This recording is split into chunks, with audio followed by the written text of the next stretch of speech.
우리 옆 사람과 한번 인사 나눴으면 좋겠습니다. 당신을 보니, 저를 봅니다. 당신을 보니 하나님이 함께 하십니다. 자, 우리 당신은 당신 가면 안 되고 집사님, 장로님 이렇게 시작. 옆에 앉아 주셔서 감사합니다. 삶을 살다 보면 요즘처럼 피곤하지 않는 삶이 어디 있겠습니까? 예전보다 더욱더 넉넉하게 가졌음에도 불구하고 왜 그렇게 모든 것들이 더 부족하게 느껴지는 시대에 살아가고 있습니다. 어느 시대보다도 많은 지식을 소유했지만 나는 왜 이렇게 능력이 없을까? 나는 왜 이렇게 약할까? 나는 왜 이렇게 불안할까? 왜 이렇게 초조할까? 이것이 어쩌면 우리 현대인들이 살아가는 우리 모두의 솔직한 자기 자신에 대한 평가입니다. 자, 왜 그럴까요? 그래서 그러면 우리는 이런 삶 속에 어떻게 살아가야 할까요? 좀 더 능력이 있었으면 좋겠다. 좀 더 물질이 있었으면 좋겠다. 좀 더 배웠으면 좋겠다. 여러분, 그러나 솔직히 우리는 이런 삶을, 이런 고백을 하고 있지만 여전히 내 자신을 볼 때는 내가 너무 약합니다. 내가 너무 부족합니다. 살아왔던 날들을 되돌아보면서 나는 왜 지난날 그렇게 준비하지 못했을까? 그러면 이런 삶 속에서 운명처럼 우리는 절망하고 살아가야 할까요? 우리 사람들의 마음속에는 이런 상황 속에서 뭔가에 대한 기대와 이 문제를 해결해 줄 누군가가, 용사가, 영웅이 나타나기를 모두가 기대를 하고 있습니다. 때로는 모든 문제를 크게 이겨냈던 큰 전쟁에서 승리했던 장군이 나타나서 이 문제를 해결해 줬으면 좋겠다.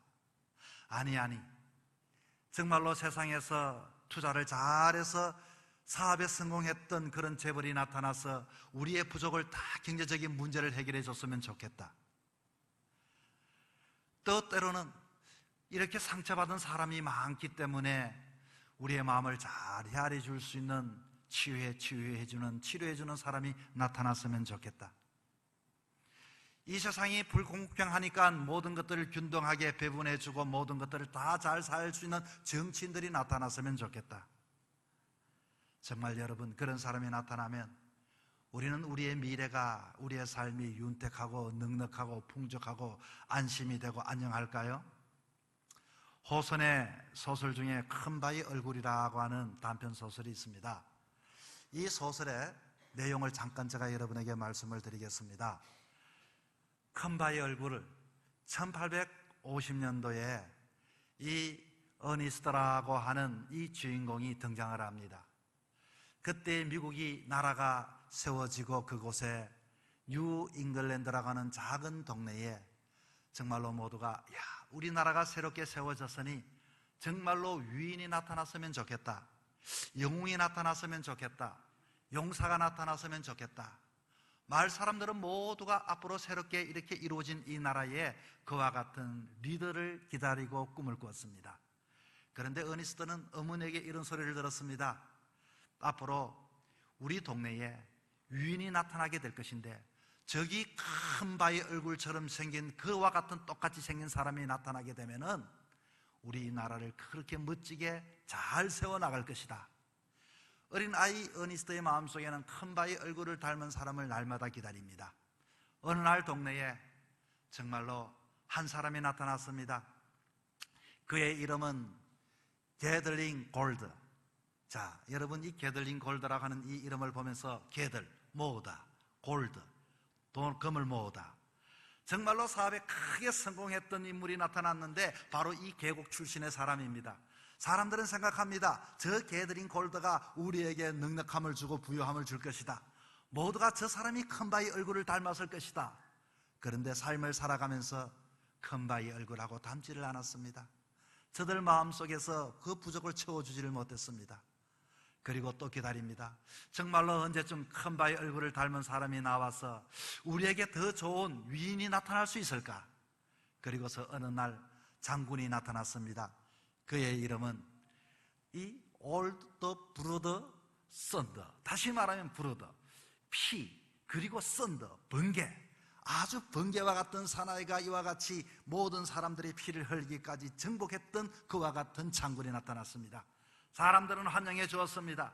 이 사람은 어떤 전쟁이든지 다 이길 수가 있으니 분명 우리에게 위인이다, 영웅이다, 그리고 이 사람은 용사다. 그런데 가만히 삶을 살다 보니까 그 사람도 아니었습니다. 그리고서 또 시간이 지났습니다. 정말로 우리에게 좋은 유인이 나타났으면 좋을 텐데, 그리고서 정치가가 나타났습니다. 자, 그 정치가는 아주 모든 일에 있어서 공평하게 모든 것들을 잘 계략을 짜고 계획을 짜서 사람들에게 모두가 넉넉함을 줄 알았는데, 그 사람도 가만히 보니 큰 바의 얼굴을 닮지 않았습니다. 언제쯤 우리에게 위인이 나타나서 큰 바의 얼굴을 닮은 사람이 나타날 수 있을까? 어느 날 시인이 나타났습니다. 더 포이시라고 하는 사람입니다. 그 사람은 사람들을 찾아가서 마음들을 상처난 마음들을 어루만져 주었습니다. 그리고 사람들의 마음을 치료하여 주었습니다. 사람들의 마음에 평안을 주었습니다. 이야, 이 사람이 큰 바의 얼굴, 이 사람이 위인이구나. 그런데 아무리 봐도 시간이 지나면서 그 사람은 큰 바의 얼굴을 닮지 않았습니다. 뭔가 부족했습니다. 어니스트의 마음속에는, 야, 언제쯤 우리에게 앞으로 정말로 좋은 나라를 만들 수 있는 위인이 나타날 수 있을까?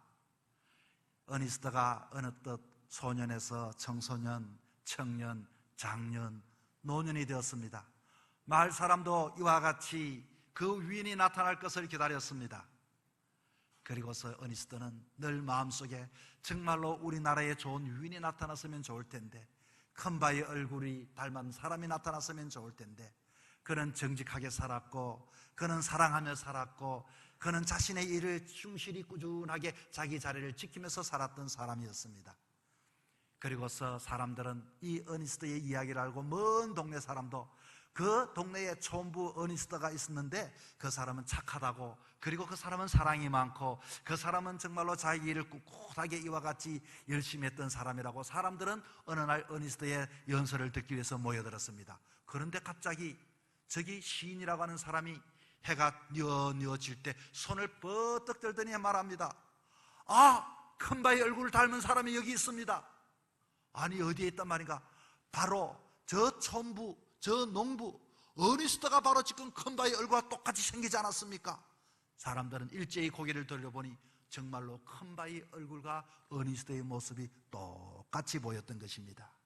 여러분, 사람들은 이 시대의 영웅이 나타나기를 원합니다. 그러나 어니스트는 평범하였습니다. 고향을 지켰던 사람입니다. 자신의 일을 묵묵히 했던 사람입니다.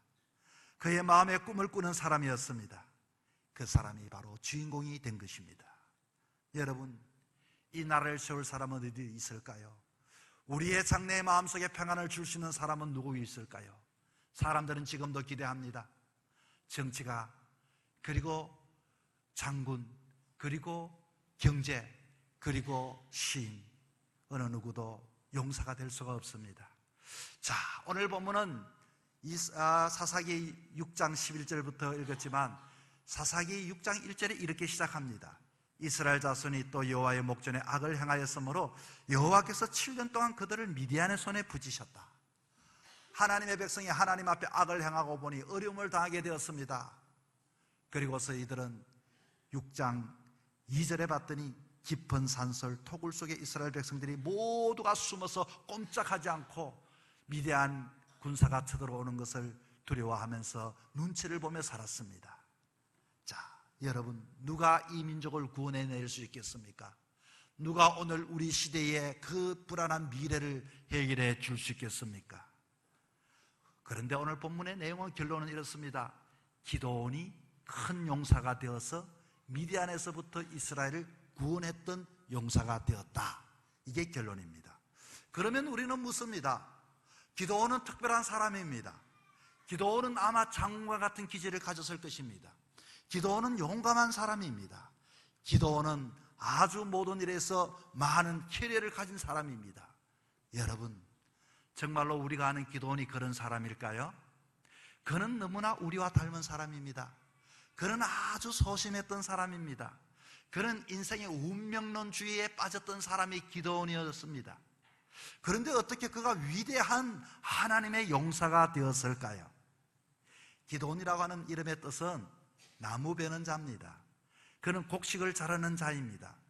일상적인 삶 속에 충실했던 사람입니다. 우리가 기드온 하니까 굉장히 용감무상한 사람인 줄 알고 있지만, 그러나 그는 한마디로 소심한 사람이요, 급장이요, 그는 운명론주의에 빠졌던 사람이 기드온이었습니다. 자, 여러분, 오늘 본문 사사기 6장 11절에 이렇게 시작을 합니다. 요아스의 아들 기드온이 미디안 사람에게 알리지 아니하려 하여 밀을 포도주 틀에서 타작하더니, 이 말이 무슨 말입니까? 만약에 미디안 사람이 지금 곡식을 타작하는 것을 본다면 또 그것을 뺏을까 싶어서 그만 어디에서 타작을 했다고 합니까? 포도주 틀에서, 작은 틀 안에 들어가서 이렇게 숨어서 타작을 했던 사람이 바로 기드온이었습니다. 타작은 넓은 타작마당에서 타작을 해야 되지 않겠습니까? 기드온은 미디안 사람에 노출되지 않기 위해서 두려워서 밀을 타작하려고 포도주 틀 속 안으로 들어갔다고 했습니다. 그런데 뿐만 아니라 사사기 6장 27절에 봤더니, 이에 기드온이 종려를 데리고 여호와의 말씀하신 대로 행하되 아비의 가족과 그 성읍 사람을 두려워하여 이 일을 감히 백주에 행하지 못하고 밤에 행하니라. 자, 무슨 말입니까? 하나님께서 이제 기드온을 사용하려고 했는데 하나님께서 바알의 단을 너가 흐르라 했더니 정말 고민했습니다. 그리고 거절하다가 하나님 말씀 들어서 이렇게 순종하긴 하는데, 사람들이 두려워서 낮에 하지 못하고 밤에 몰래 이와 같이 그곳에 들어가서 거기에 있는 바알단을 톡톡 이렇게 깨트리고 했다, 그 말입니다. 여러분, 바로 그 사람이 기드온이었습니다. 그런데 어떻게 그가 큰 용사가 되었을까요? 어떻게 하면 우리도 이 시대 속에서 하나님 앞에 부름받아 큰 용사가 될 수가 있겠습니까? 첫째는, 하나님은 기드온에게 큰 이름을 주셨습니다. 12절입니다. 자, 오늘 12절 말씀 속에 6장 12절에 이렇게 말합니다. 여호와의 사자가 기드온에게 나타나 이르되 큰 용사요, 여호와께서 너와 함께 계시도다 하며, 하나님께서 이 아주 작은 기드온에게 너는 큰 용사다 이렇게 불렀다, 그 말입니다. 여러분 생각해 보십시오. 만약에 여러분이 이와 같이 삶을 살아가는데 부자가 아닙니다. 그런데 하나님이 나타나서 야, 큰 부자야 이렇게 여러분을 부른다면은, 그리고 만약에 여러분이 공부를 하는 데 있어서 정말로 중간쯤 하는데 이 하나님이 여러분에게 나타나서 야, 수재야, 천재야 이렇게 부른다면은 좀 뭔가 기분은 좋지만은 좀 부끄럽지 않겠습니까? 기드온이 그렇습니다. 기드온은 지금 이렇게 소심한데 이 사람을 보고서 야, 큰 용사요 이렇게 불렀다, 그 말입니다. 여러분, 여기에 놀란 하나님의 은혜가 있습니다. 사탄은 우리에게 절망의 이름을 주십니다. 너는 할 수 없다, 너는 안 된다, 너는 해도 안 된다, 너는 또 죄를 이와 같이 반복할 것이다. 끊임없이 절망시키고 끊임없이 낙담시키고 끊임없이 이와 같이 우리로 하여금 하나님 안에 거하지 못하게 하지만, 하나님께서는 언제나 아브라함을 아브라함이라 이와 같이 불러주어서, 다시 말하면 아브라함이라고 하는 뜻은 높은 아버지입니다. 자기 혼자만 잘 먹고 존경받는 그런 아버지였지만, 하나님께서는 아브라함을 아브라함, 다시 열국의 아버지, 모든 사람들에게서 이와 같이 존경받고 인정받는 열국의 아버지가 되게 해 주시던 것입니다.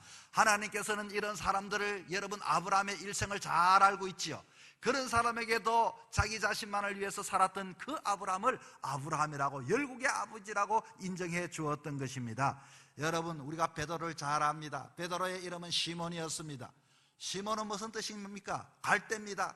바람이 불면 한 달 흔들흔들 하는 발대지만은, 그러나 이 베드로를 향하여서 베드로라고 말했습니다. 무슨 말입니까? 너는 반석이니라. 정말로 베드로는 늘 언제나 하나님, 예수님께서 그와 같이 말씀하자, 주님은 절대로 그렇게 하지 못한다라고 말을 해놓고 그는 예수님을 3번 부인하였습니다. 그러나 그는 이와 같이 마음이 흔들렸지만 베드로처럼 나중에는 이와 같이 복음을 전할 때 3,000명이나 말씀을 듣고 회개하는 놀라운 능력의 사람이 될 수가 있었던 것입니다. 여러분, 하나님께서 여러분을 어떻게 부르십니까? 너는 택한 백성이다, 너는 나의 자녀다, 너는 왕같은 제사장이다. 할렐루야. 여러분, 우리가 비록 숨어서 타작했고 드러내고 타작을 하던, 우리는 때로는 야, 그 상남자 같구나, 야, 너 멋있구나, 너 천재구나, 이것이 중요한 것이 아닙니다. 하나님이 나를 그렇게 호칭을 붙여주셨더니 우리가 그와 같은 사람이 되는 줄 믿으시기 바랍니다. 오늘 본문 12절에 말합니다. 큰 용사여. 정말로 이 소리를 듣기에는 부끄러운 이름입니다. 우리는 세상의 삶을 살아가면서 늘 언제나 때로는 내 자신의 능력만 바라보고 살아갑니다. 하나님을 믿는 사람은 하나님이 우리를 이름을 불러주셨을 때 우리는 그와 같은 사명과 역할을 감당할 수가 있게 되는 것입니다. 김춘수의 꽃이라는 시가 하나 있죠. 제가 한번 읽어보겠습니다. 내가 그의 이름을 불러주기 전에는 그는 다만 하나의 몸짓에 지나지 않았다. 내가 그의 이름을 불러주었을 때 그는 나에게 와서 꽃이 되었다. 내가 그의 이름을 불러준 것처럼 나의 이 빛깔과 향기에 알맞은 누가 나의 이름을 불러다오. 그에게로 가서 나도 그의 꽃이 되고 싶다. 우리들은 모두 무엇이 되고 싶다. 너는 나에게, 나는 너에게 잊혀지지 않는 하나의 의미가 되고 싶다. 여러분, 운명론적으로 살지 마시기를 바랍니다. 하나님을 믿는 그 순간, 그 자체부터 우리는 하나님의 자녀가 되고 큰 용사가 될 줄 믿으시기 바랍니다. 둘째로는 하나님이 큰 사명을 기도원에게 주셨습니다. 하나님께서 기도원을 큰 용사라고 높이 평가하고서 너는 이와 같이 너 힘을 의지하고 가서 구원하라고 이와 같이 사명을 주었습니다. 숨어서 타작하는 사람에게 민족을 구원하라는 명령이 가당한 명령입니까? 자기 자신도 부끄러워서, 자기 자신도 이와 같이 두려워서 꽁꽁 숨어서 밀타작을 했던 사람인데 어떻게 민족을 구원할 수 있는 사람이 될 수 있겠습니까? 여러분, 기도원은 그러나 민족을 구원하는 사람이 되었습니다. 우리도 마찬가지입니다. 하루 벌어서 하루 먹고 사는 그런 나약한 사람이지만 하나님의 자녀가 되어질 때는 이와 같이 우리는 하나님 앞에 큰 사명을 가진 하나님의 한 사람 한 사람을 되는 것을 꼭 믿으시기 바랍니다. 이 명령을 누가 했습니까? 하나님이 하셨습니다. 하나님이 명령하시고 결과만 기다리는 이런 분이 아닙니다. 이 일을 시작하시고 그 일을 성취하시는 하나님입니다. 하나님은 우리에게 사명을 주셨습니다. 여러분, 여기에 있는 미무리들도 이와 같이 자기의 사명이 있어서 여기에 존재하고 있습니다. 마이크는 마이크의 사명을 감당합니다. 세상에 존재하는 모든 것들은 우리만 먹고 마시고 세상을 떠나는 것이 아니라 이 땅에 하나님의 부르신 음성대로 거기에 대하여 사명을 가지고 이 세상에 다 태어나게 되는 것입니다. 여러분, 오늘 본문에 이렇게 말합니다. 보소서, 나의 집은 문하세 중에 극히 약하고 나는 내 아버지 집에 가장 작은 자이다. 15절입니다. 그런데 하나님은 너의 힘으로 가라, 믿고 의지하여 가라. 내 아버지 집에서 제일 작은 자니다. 가족 안에서도 인정받지 못한다는 뜻 아닙니까? 그런데 하나님께서 이런 기도원에게 뭐라고 말합니까? 미디안을 물리치는 일, 저 고통 가운데 백성을 이렇게 세워서 구원하는 일 너가 해라. 여러분, 하나님께서 우리에게 사명 주실 때는 그와 같은 역할을 감당할 줄 믿으시기 바랍니다. 왜 그렇습니까? 하나님이 나와 함께 하시기 때문인 것입니다. 하나님이 나와 함께 하는 그것은 내 하나님의 능력을 믿고 무슨 능력이 너에게 더 있겠느냐? 하나님을 믿고 의지하여 말씀에 순종할 때 그와 같은 놀라운 역사가 일어나게 되는 것입니다. 오늘도 하나님은 나를 통해서 우리 가정을 세우시기를 원합니다. 하나님께서는 나를 통하여서 내 자녀를 훌륭하게 키워내기를 주님은 원하고 계십니다. 오늘도 하나님 나를 통하여 우리 포항 푸른숲교회 귀중하고 복된 사역을 감당하기를 원하고 계시는 것입니다. 우리의 모습을 볼 때는 우리는 연약합니다. 부족합니다. 저는 말째입니다. 저는 약합니다. 저는 이와 같이 약한 자입니다. 그러나 하나님은 우리를 세워주실 때는 이와 같이 능력도 주시고 사명도 주시는 것을 알고 순종하는 여러분 되기를 바랍니다. 오늘도 하나님은 여러분을 통하여서 구원의 사명을 주신 것을 잊어버리지 마시기 바랍니다.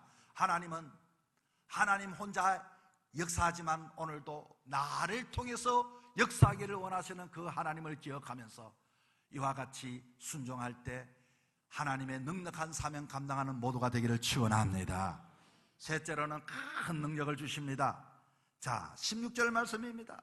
16절에 봤더니 여호와께서 그에게 이르시되 내가 반드시 너와 함께하리니 너가 미디안 사람 치기를 한 사람을 치듯 하리라. 야, 그 많은 미디안 사람을 한 사람을 치는 것처럼 하겠다, 그 말입니다. 세상에서 가장 큰 능력이 여러분 무슨 능력입니까? 그것은 자기의 능력이 아닙니다. 누군가가 내 뒤를 봐주고 있다고 이와 같이 생각할 때는 힘이 나게 되지 않습니까? 국가가 빽이 될 때는 얼마나 그 힘이 막중하고 큰지 모릅니다. 그러나 국가도 언젠가는 그 권력은 영원하지 않기 때문에 무너지게 되어져 있습니다. 하나님께서 친히 우리 백그라운드가 되어주시겠다고 말씀합니다.